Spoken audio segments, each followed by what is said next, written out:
Oh, hey guys. So, if you're like me, you definitely like cars.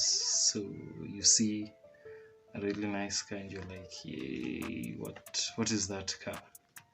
So, if you're like me, here are some six cars from some are from the 80s, some are from the 90s, like some really cool cars. The first one is the Nissan Stagea, produced by Nissan from 1996 to 2007 as a contender to the Subaru Legacy wagon. Everyone knows Subaru Legacy, very loud and fast. There's some people who know how to really tune, man. Those are badass. Okay, yeah. So 4 different versions of the Stagea were made, and there was only 2 generations: the WC34 series and the M35.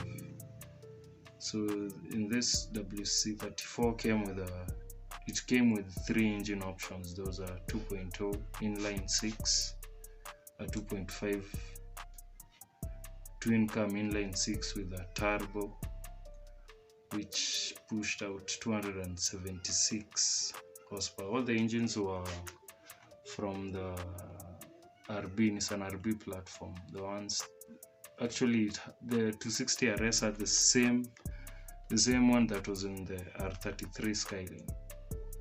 That's also another elite car. The all-wheel drive system it had was the legendary Atessa, which is also in the Nissan GTR.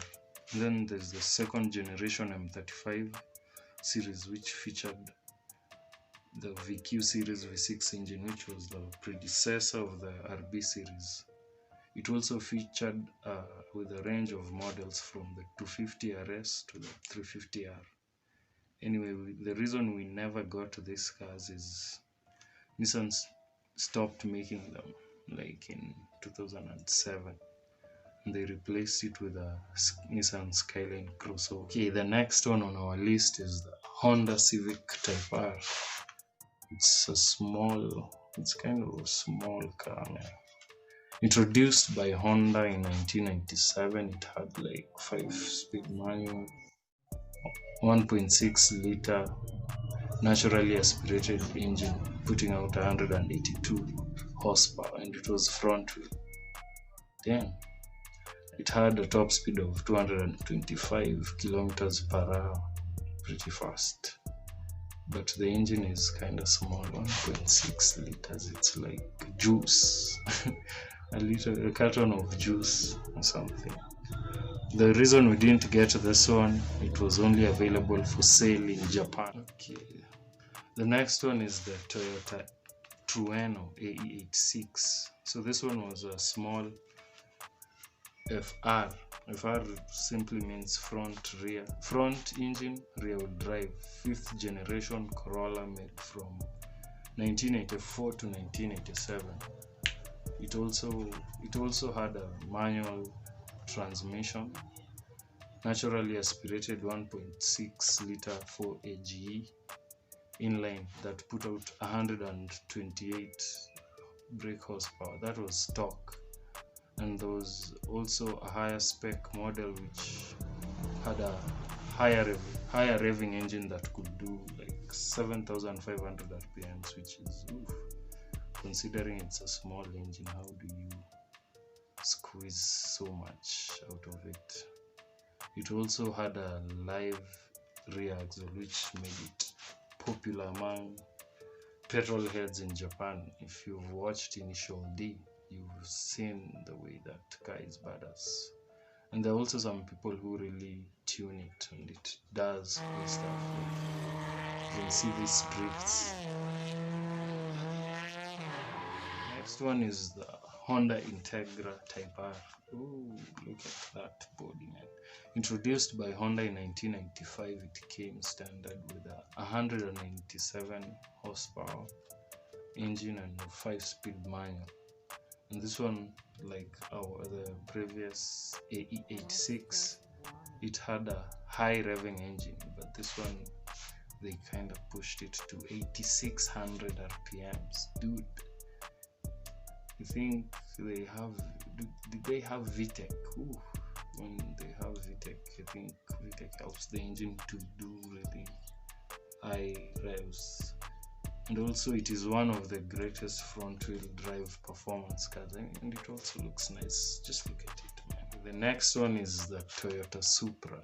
Ooh, it also looks nice. Produced from 1993 to 1998. It was produced as a high performance car, and it had the legendary 2JZ. I think you've seen those interesting 2JZ swaps on the internet, man. I saw another BMW M5. This guy had put in a 2JZ. Oof. It's a really interesting engine. I think these cars were popular because of that same engine. They are tuner cars, and this can be attributed to its performance capabilities and potential. You can get like 1000 HP from that same engine block. So and it came in 3 options for the transmission. There was a 6-speed manual, 5-speed manual, and a 4-speed automatic. These were really nice cars, but we never got that. The next one is the Nissan Skyline 2000 Turbo RS. DR30. I think we can bet no one has ever seen this one on these roads, like on our market.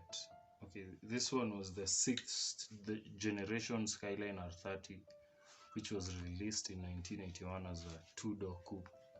Featured a 1990cc inline 4 with an FJ20 with a turbo that put out 190, which in today's terms is not much, but in 1981, 190 horsepower, and considering, just look at that car that it looks like. So yeah, the engine pushes the power through the wheels by means of a 5-speed manual transmission, which is really cool. Yeah, so those are all our 6 cars. Also, you can tell us if you have one of these cars, man, how did you manage to get them? And also, all these cars, they don't have that much horsepower. 267 is the most on our list. And then these are the ones have just basic power outputs. But they are really nice cars. It's a shame we never got them, at least even just to see them on the road. Hit that subscribe button, smash the like button.